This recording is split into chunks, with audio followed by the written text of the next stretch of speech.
Aujourd'hui, je vais faire une petite conversation rapide et je vais essayer de vous convaincre que le mot peur, c'est un concept qui n'existe pas. À bientôt. Je vais vous raconter un truc. On en rencontre de tous les genres. On apprend par nos erreurs, hein? On va prendre une pause de 5 minutes.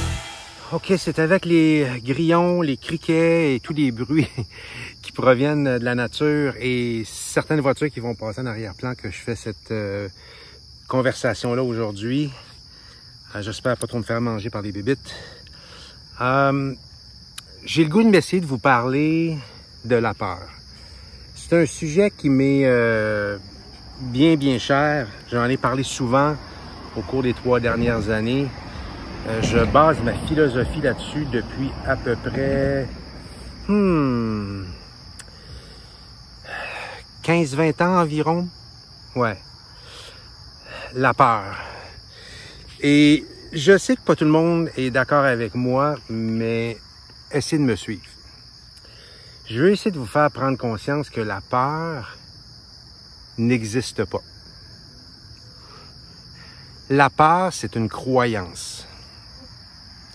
Au même titre que les religions, croyances spirituelles et croyances aux fantômes, croyances... Donc, il y a des croyances qui sont bonnes, qui sont constructives et des croyances qui sont destructives, et la peur en est une. Donc, ouais, je me fais manger pas mal solide. Pourquoi je dis que la peur n'existe pas? Parce que, au risque de me répéter, à chaque fois que vous dites que vous avez peur ou que vous sentez quelque chose et vous dites « ça me fait peur d'aller là, j'ai peur de ce qui va arriver », ou sans même le nommer, sans même nommer le mot « peur », vous avez peur de ce que les gouvernements peuvent nous présenter, de la rentrée scolaire, des prochaines mesures, puis là, on peut transposer ça dans n'importe quel département de votre vie. Votre conjoint, votre conjointe, vous avez peur qu'elle vous trompe, vous avez peur qu'elle soit pas honnête, vous avez les enfants, vous avez peur qu'ils fument du pot, ou en tout cas, hein? À chaque fois que vous utilisez ce mot-là, ou que vous pensez que vous êtes atteint de ce sentiment-là, je vais me lever, je vais marcher, je pense que ça va peut-être être moins pire pour les moustiques. Donc, à chaque fois que vous êtes porté à avoir ce sentiment-là, posez-vous la question, c'est quoi réellement le sentiment que j'ai? Et vous allez voir que la peur, ça n'existe pas. La peur n'est pas descriptible. En revanche,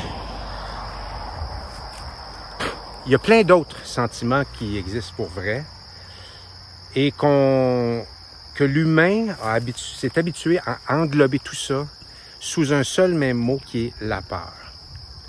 Et c'est quoi ces mots-là qui sont englobés dans la peur? C'est l'anxiété, l'inquiétude, le manque de confiance, le malaise, une phobie quelconque, hein? Exemple, avoir le vertige, on va dire on a peur des hauteurs. On n'a pas peur des hauteurs, on a le vertige bien différent. Alors, vous me suivez, il y a toujours un mot, un meilleur mot, pour décrire le sentiment que vous avez en vous, que vous interprétez par le mot peur, ou que vous rentrez dans dans une catégorie que vous avez créée dans votre cerveau, qui est la catégorie peur. Et cette catégorie-là, quand vous placez un sentiment dans la filière peur, vous perdez vos moyens. Je l'ai dit, le mot peur, c'est un mot inventé. C'est une chose qui n'existe pas. Maintenant, l'humain est très créatif et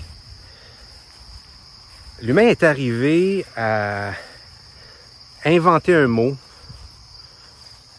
pour conditionner son cerveau à rentrer en état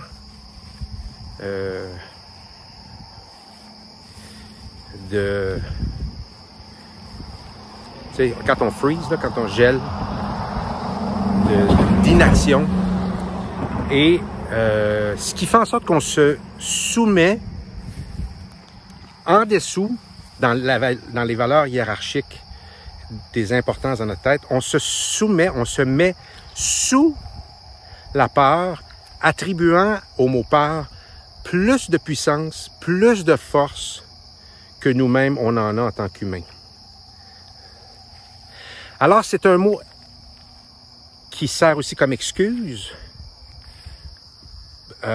pour justifier notre inactivité ou notre retrait ou notre changement d'idée ou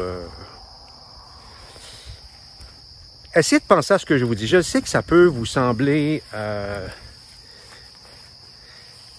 peut-être un peu drôle comme concept, mais je vous assure, moi, j'applique ça depuis, comme je dis, 15-20 ans.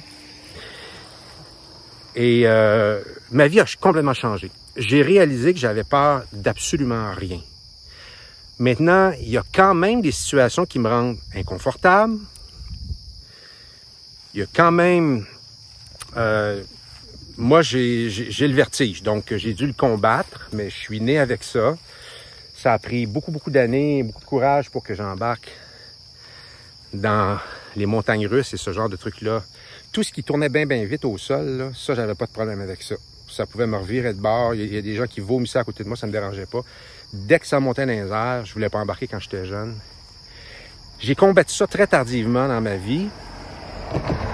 Et aujourd'hui, ce sont les seuls manèges qui m'intéressent quand je vais à un parc d'attractions. C'est ceux qui sont en hauteur parce que j'ai vaincu cette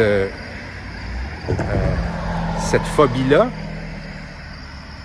des hauteurs, ce que les gens appellent la peur des hauteurs, qui est le vertige en fait. Et bizarrement, j'ai toujours aimé prendre l'avion. Ça m'a jamais fait cet effet-là dans l'avion. Donc, un indice qui confirme que j'ai pas peur des hauteurs. J'ai toujours aimé prendre l'avion. Et c'est encore plus haut qu'un manège. Donc, c'est vraiment un vertige. C'est vraiment un sentiment de... il y a quelque chose qui nous remonte. Et là, j'ai une mouche qui est rentrée. Les petites maudites mouches cette année sont... Ça fait 3 que j'avale. 2 en live. Non, c'est pas vrai, 3 en live. Il y en a une que j'ai juste enlevée de la vidéo. Je parle trop. Et donc, c'est ça. Donc, essayez à chaque fois que vous venez pour dire le mot peur ou analysez-vous, sans nécessairement... Vous pouvez être très calme en ce moment, le fait très posé. Puis, commencez à dire, ouais, c'est vrai. Quand, je sais pas, je me promène en moto dans le trafic, je pourrais avoir tendance à dire que j'ai peur de me faire frapper, ou en vélo, ou quand je fais un sport dangereux, ou quand je fais... Alors qu'en réalité, il y a toujours un autre mot. Non, c'est juste que j'ai pas peur de me faire frapper. C'est juste, je pourrais me faire frapper par quelqu'un qui est non vigilant. Donc, je vais être prudent parce que les malchances arrivent. Je reconnais que la malchance arrive.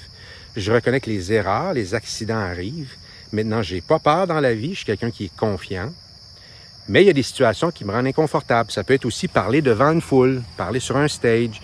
Ça peut être aussi être inconfortable devant caméra. Les gens vont dire j'ai peur de ça, une caméra. Moi, j'ai peur de ça, parler devant le monde.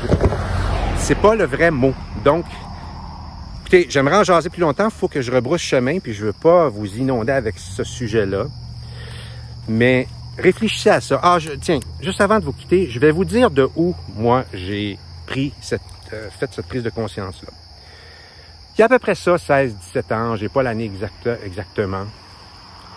J'avais fait faire des travaux chez moi. J'ai déjà raconté ça dans une autre vidéo. J'avais fait faire des travaux chez moi, des travaux de pavé uni. Vous savez, les marches et tout ça, le tour du driveway en asphalte et tout ça. Et j'avais contracté une gang de jeunes hommes pour travailler. Puis moi, j'étais une personne très soucieuse du détail. Quand je fais quelque chose, quand je fais du montage vidéo, n'importe quoi, je suis comme ça. Qu'est-ce que vous voulez? Moi, on m'a enseigné que tout était dans le détail. J'aurais pu être ingénieur, sauf que j'aimais pas ça. D'ailleurs, j'ai étudié une année en génie civil. J'ai pas aimé ça. Donc, tout est dans le détail. OK? Et donc, j'arrêtais pas, sans m'en rendre compte, de répéter aux gens qui travaillaient. En fait, ce que je voulais, c'est que je voulais que ce soit stable. Je voulais que ça reste stable pendant plusieurs années. J'avais pas le goût que dans 5 ans, des fois, tu vois ça, des travaux de pavillon uni qui s'affaissent et tout ça. Mais j'avais quand même pris le moins cher. J'avais quand même dealé. J'avais pris le moins cher. Puis tu te méfies encore plus dans ce temps-là, parce qu'il était quasiment, il y en avait qui étaient le double du prix pratiquement. Puis j'arrêtais pas de dire sans m'en rendre compte. Es-tu sûr que ça va tenir longtemps? Tu sais, j'ai peur que ça bouge, j'ai peur que ça t'offre pas, j'ai peur que ce soit pas beau, j'ai peur que ce soit pas droit. Et on sait quand on fait des travaux de pavillon uni comme ça, des fois, ça peut durer facilement 3-4 jours. Et je pense que dans ce cas-ci, ça avait duré 3 jours, peut-être 4. Et le dernier jour, le type, celui qui s'adonnait être le patron, il s'est vraiment tanné. Il m'a regardé puis il m'a dit, dans des gros mots, que je répéterai pas, « Hey, toi, mon tas, as-tu fini d'avoir peur d'avoir peur? Tu peux-tu nous laisser travailler tranquille? » Puis bon, je sais plus ce qu'il avait dit après, mais... Moi, ce qui avait accroché, c'est « T'as peur d'avoir peur. Veux-tu arrêter? » En tout cas. Et je vous assure, là, j'étais dans le seuil de porte, j'avais ouvert la porte pour regarder les travaux. J'ai refermé la porte, je suis rentré en dedans, traumatisé qu'un gars que j'ai employé, que j'ai engagé me parle de cette façon-là, mais en même temps, il m'a vraiment piqué, là, dans la vérité. Et au lieu d'être fâché après lui, j'étais surpris, mais j'étais traumatisé, puis je me suis dit, OK, ferme ta gueule, laisse-le finir. Et j'ai mijoté ça pendant à peu près 2-3 jours, tout bouleversé. On est timé avec le train à chaque fois. Hein? Et j'ai réalisé, ça m'a pris 3 jours pour assimiler ça, me dire, il a absolument raison. Je suis tout le temps en train d'utiliser ce mot-là, j'ai jamais réalisé. Et je décide qu'à partir d'aujourd'hui, j'utilise plus jamais ce mot-là. Et je laisse plus jamais ce concept de peur-là rentrer en moi.